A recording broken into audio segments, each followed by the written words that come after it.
आज हम लोग यूरोप में राष्ट्रवाद के उदय, इसमें जर्मनी और इटली के एकीकरण के विषय में जानकारी लेंगे।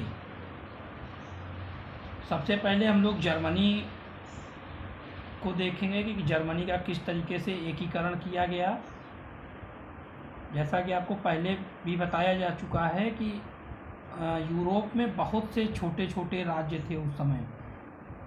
इसी तरीके से जर्मनी भी जो था वो बहुत से छोटे छोटे राज्यों में बटा हुआ था और उसका एकीकरण कैसे किया गया ये चीज़ यहाँ पे बताया जाएगा।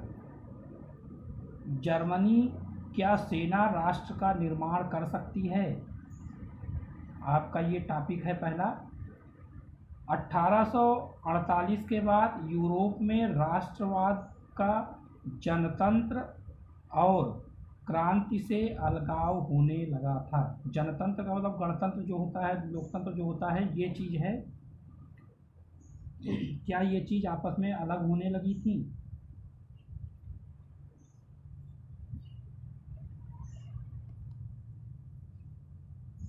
प्रसा ऑस्ट्रिया साम्राज्य और भी बहुत से छोटे छोटे राज्य मिलकर जर्मनी राज्य का निर्माण करेंगे और 1848 में यूरोपियन सरकार ने बहुत कोशिश किया कि जर्मनी का एकीकरण कर दें, परंतु वे लोग ऐसा नहीं कर पाए क्योंकि राष्ट्र निर्माण की यह उदारवादी पहल राजशाही और फौज की ताकत ने मिलकर दबा दी। यहाँ पे ये उदारवादी शब्द जो आया है, मैं पहले आपको बताया था कि उदारवादी लोग जो थे, ये लोग ये चाहते थे कि जल्दी से जल्दी तेज़ी से किसी भी चीज़ का तेज़ी से विकास हो, तेज़ी से उसका निर्माण हो जाए। उदारवादी लोग ये चाहते थे, लेकिन जब इन लोगों ने प्रयास किया तो राजशाही और फौज सेना ने मिलकर इनको दबा दिया। इसके बाद प्रसा ने ये भार अपने ऊपर लेते हुए कहा कि वे जर्मनी का एकीकरण करके ही रहेंगे। मतलब अब प्रसा जो था वो ये कहने लगा कि जर्मनी को एक राज्य बनाया जाएगा और शक्तिशाली राज्य बनाया जाएगा और सभी छोटे राज्यों को जर्मनी में मिलाया जाएगा। ये काम किसने शुरू किया? प्रसा ने शुरू किया। प्रसा ने इसके लिए क्या किया? जिस समय यह बात कही गई थी उस समय प्रसा का प्रमुख मंत्री ऑटोमन बिस्मार्क था, जिसको जर्मनी का जनक भी माना जाता है। प्रसा ने एक राष्ट्रीय एकीकरण के आंदोलन का नेतृत्व किया। 7 वर्षों के दौरान ऑस्ट्रिया, डेनमार्क और फ्रांस से युद्धों में प्रसा की जीत हुई और एकीकरण की प्रक्रिया पूर्ण हुई। जनवरी 1871 में वर्साय में हुए एक समारोह में प्रसा के राजा विलियम प्रथम को जर्मनी का सम्राट घोषित किया गया और इस प्रकार जर्मनी का एकीकरण हो गया। एक सभा बुलाई गई थी। सभा में प्रसा के काइजर विलियम प्रथम के नेतृत्व में जर्मन साम्राज्य की घोषणा की गई थी। नए राज्य ने जर्मनी की मुद्रा, बैंकिंग और कानूनी तथा न्यायिक व्यवस्थाओं के आधुनिकीकरण पर काफ़ी जोर दिया और प्रसा द्वारा उठाए गए कदम और उसकी कार्रवाइयाँ बाकी जर्मनी के लिए अक्सर का मॉडल बना। अब हम लोग दूसरा देखेंगे, इटली का एकीकरण कैसे हुआ।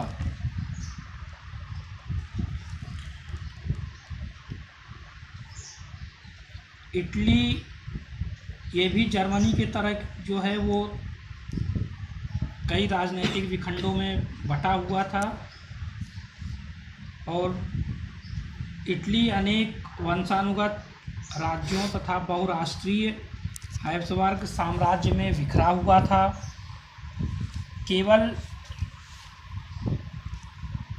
19वीं सदी के मध्य में इटली 7 राज्यों में बटा हुआ था, जिसमें केवल एक सार्डिनिया पीडमंट में एक इतालवी राजघराने का शासन था। उत्तरी भाग ऑस्ट्रियाई हैब्सबर्ग के अधीन था।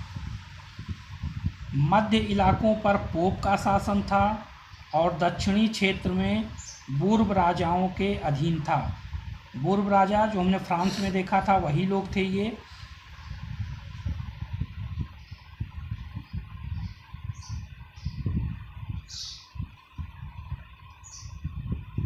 इटली के एकीकरण के प्रक्रिया का अध्ययन करने के लिए हमें 3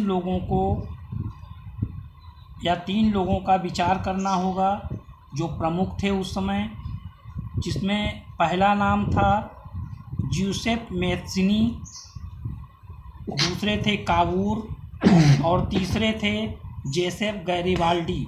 इन लोगों ने इटली के एकीकरण में इन लोगों के द्वारा मुख्य भूमिका निभाई गई थी। मैज़िनी को आप सभी लोग पहले भी पढ़ चुके हैं। रिपब्लिक पार्टी के ये प्रमुख थे, यंग इंडिया के संस्थापक थे और इन्हीं के द्वारा जो है गुप्त संगठन चलाए जा रहे थे। इनका लक्ष्य शिक्षा के इटली का एकीकरण करना था। 1830 के दशक में मैज़िनी ने एकीकृत इतालवी गणराज्य के लिए एक सुविचारित कार्यक्रम प्रस्तुत करने की कोशिश की थी। 1831 और 1848 में क्रांतिकारी विद्रोहों की असफलता से युद्ध के जरिए इतालवी राज्यों को जोड़ने की जिम्मेदारी सार्डिनिया पीडमेंट के शासक विक्टर इमैनुअल द्वितीय पर आ गई थी। फिर हम लोग अब देखेंगे कावूर के लिए। कावूर जो था ये विक्टर इमैनुअल द्वितीय जो थे इनके ये प्रमुख थे। ये ना तो कोई क्रांतिकारी थे और ना ही जनतंत्र में इनका विश्वास था। फिर भी इस एकीकरण की प्रक्रिया में इन्होंने अपना सहयोग दिया और उसका नेतृत्व किया। अपने चतुर कूटनीति से फ्रांस और ऑस्ट्रिया के मध्य जो युद्ध हुआ उसमें इन्होंने इटली को जीत दिलाई थी। इसके बाद अगला नाम आता है गैरिबाल्डी का। इनको हीरो ऑफ रेड शर्ट के नाम से जाना जाता था।